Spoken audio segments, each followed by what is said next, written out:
feel nauseous, believe me. Never had a lot of shit come easy.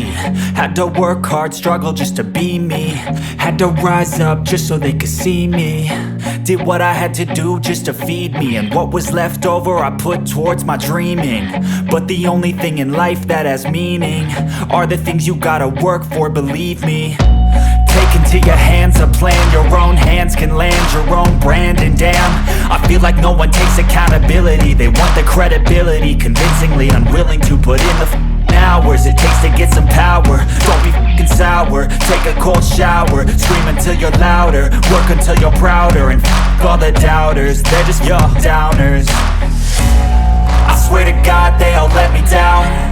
I always fought just to wear the crown. I'm off at these f***ing clowns who were all taught they deserve an ounce. It's only worth it if you work for it. It's only worth it if you work for it. I won't stop till they hear me now. I won't stop till I wear the crown.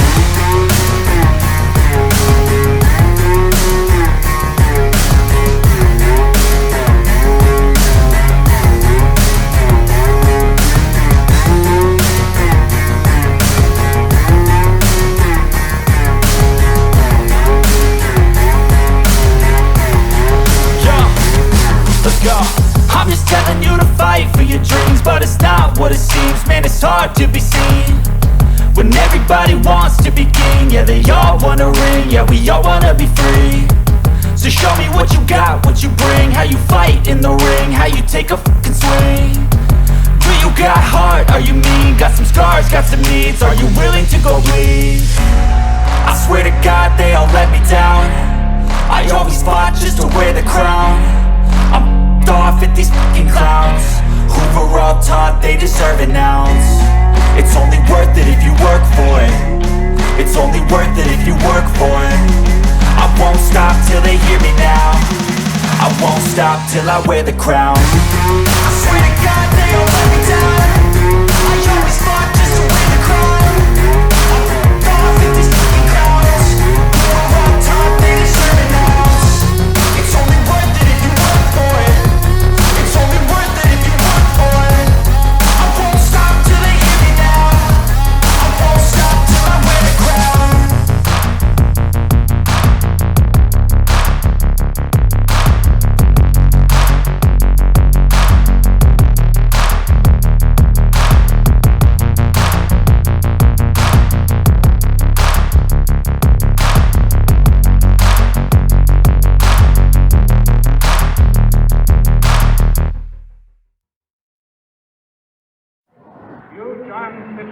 Kennedy, do solemnly swear. I, John Fitzgerald Kennedy, do solemnly swear. That you will faithfully execute the office of President of the United States. That I will faithfully execute the office of President of the United States. And will, to the best of your ability. And will, to the best of my ability. Preserve, protect, and defend the Constitution of the United States. Preserve, protect, and defend the Constitution of the United States. So help you God. So help me God.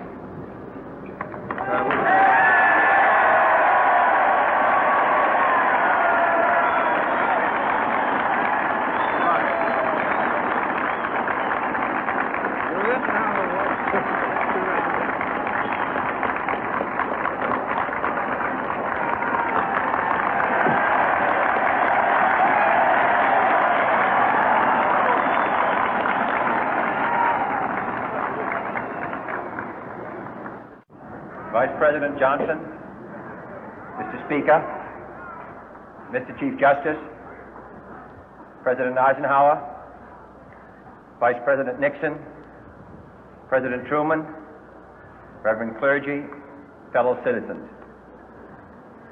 We observe today not a victory of party, but a celebration of freedom, symbolizing an end as well as a beginning, signifying renewal as well as change. For I have sworn before you and Almighty God the same solemn oath our forebears prescribed nearly a century and 3/4 ago. The world is very different now, For man holds in his mortal hands the power to abolish all forms of human poverty and all forms of human life. And yet the same revolutionary beliefs for which our forebears fought are still at issue around the globe. The belief that the rights of man come not from the generosity of the state, but from the hand of God. We dare not forget today that we are the heirs of that first revolution. Let the word go forth from this time and place to friend and foe alike that the torch has been passed to a new generation of Americans born in this century, tempered by war, disciplined by a hard and bitter peace, proud of our ancient heritage, and unwilling to witness or permit the slow undoing of those human rights to which this nation has always been committed and to which we are committed today at home and around the world.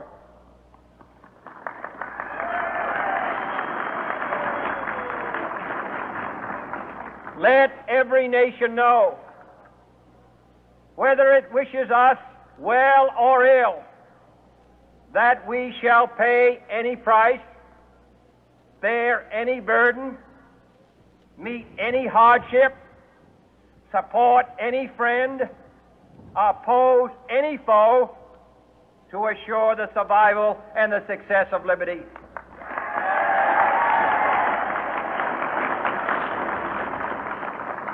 This much we pledge and more. To those old allies whose cultural and spiritual origins we share, we pledge the loyalty of faithful friends. United, there is little we cannot do in a host of cooperative ventures. Divided, there is little we can do, for we dare not meet a powerful challenge at odds and split asunder.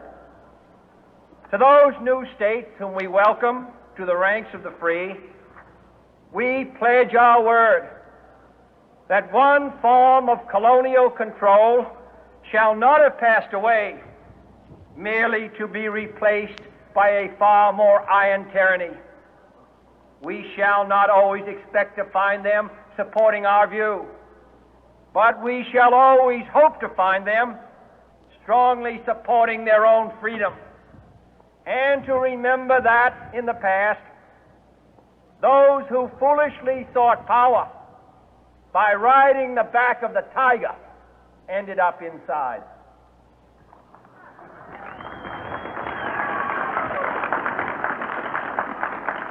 To those people in the huts and villages of half the globe struggling to break the bonds of mass misery, we pledge our best efforts to help them help themselves for whatever period is required, not because the communists may be doing it, not because we seek their votes, but because it is right.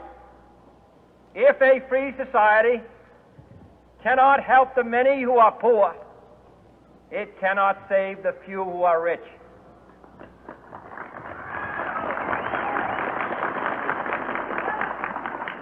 To our sister republics south of our border, we offer a special pledge to convert our good words into good deeds, in a new alliance for progress, to assist free men and free governments in casting off the chains of poverty.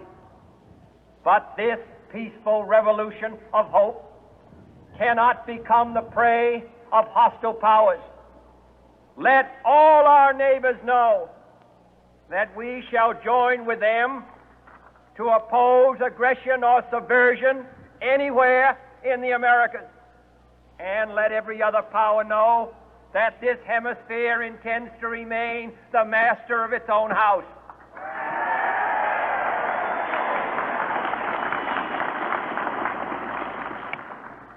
To that world assembly of sovereign states, the United Nations, our last best hope, in an age where the instruments of war have far outpaced the instruments of peace, we renew our pledge of support to prevent it from becoming merely a forum for invective, to strengthen its shield of the new and the weak, and to enlarge the area in which its writ may run. Finally, to those nations who would make themselves our adversary, we offer not a pledge, but a request that both sides begin anew the quest for peace. Before the dark powers of destruction, unleashed by science, engulf all humanity in planned or accidental self-destruction, we dare not tempt them with weakness, for only when our arms are sufficient beyond doubt can we be certain beyond doubt that they will never be employed.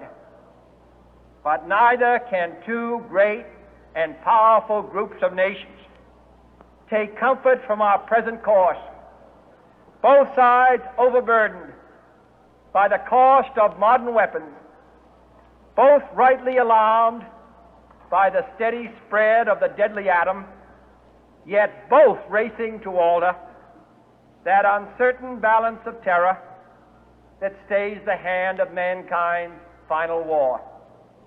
So let us begin anew, remembering on both sides that civility is not a sign of weakness, and sincerity is always subject to proof. Let us never negotiate out of fear, but let us never fear to negotiate.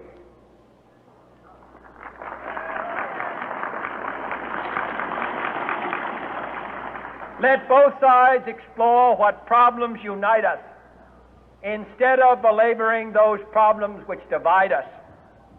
Let both sides, for the first time, formulate serious and precise proposals for the inspection and control of arms, and bring the absolute power to destroy other nations under the absolute control of all nations.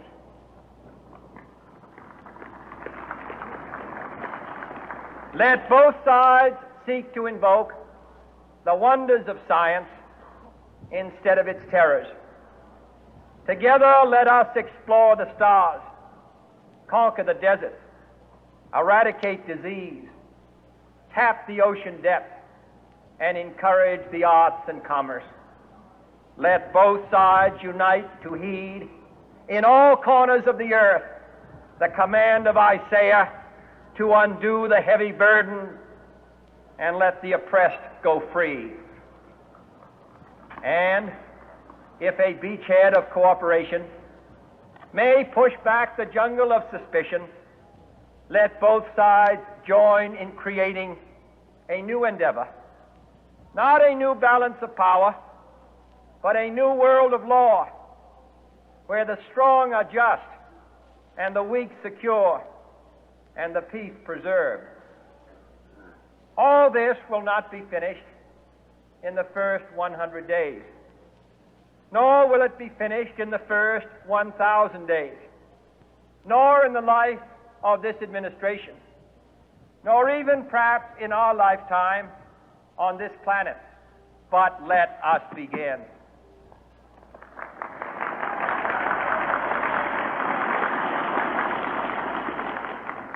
In your hands, my fellow citizens, more than mine, will rest the final success or failure of our course. Since this country was founded, each generation of Americans has been summoned to give testimony to its national loyalty.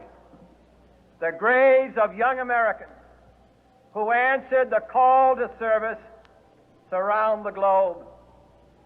Now the trumpet summons us again, not as a call to bear arms, though arms we need, not as a call to battle, though in battle we are, but a call to bear the burden of a long twilight struggle, year in and year out, rejoicing in hope, patient in tribulation, a struggle against the common enemies of man, tyranny, poverty, disease, and war itself.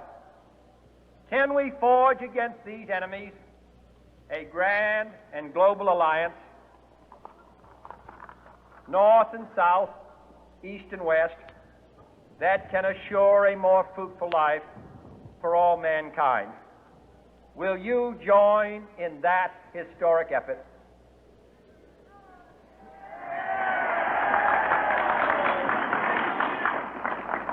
In the long history of the world, only a few generations have been granted the role of defending freedom in its hour of maximum danger.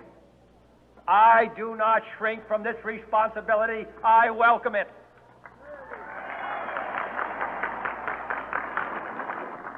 I do not believe that any of us would exchange places with any other people or any other generation. The energy, the faith, the devotion which we bring to this endeavor will light our country and all who serve it. And the glow from that fire can truly light the world. And so, my fellow Americans, ask not what your country can do for you. Ask what you can do for your country.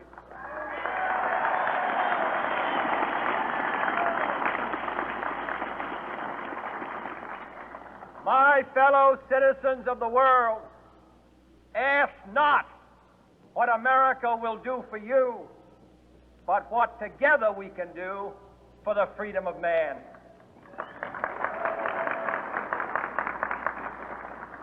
Finally, whether you are citizens of America or citizens of the world, ask of us here the same high standards of strength and sacrifice which we ask of you.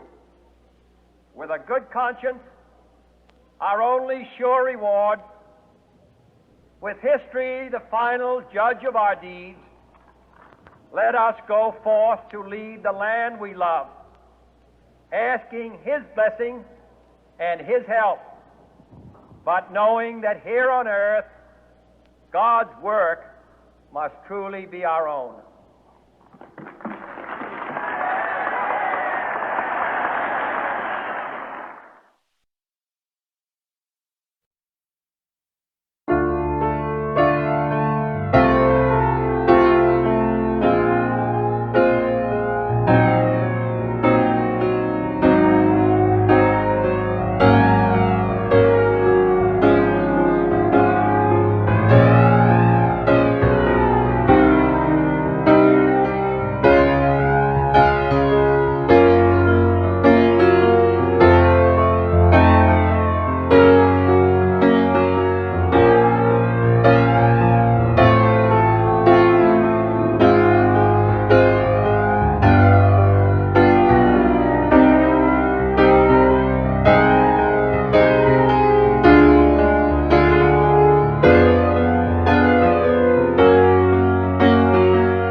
States.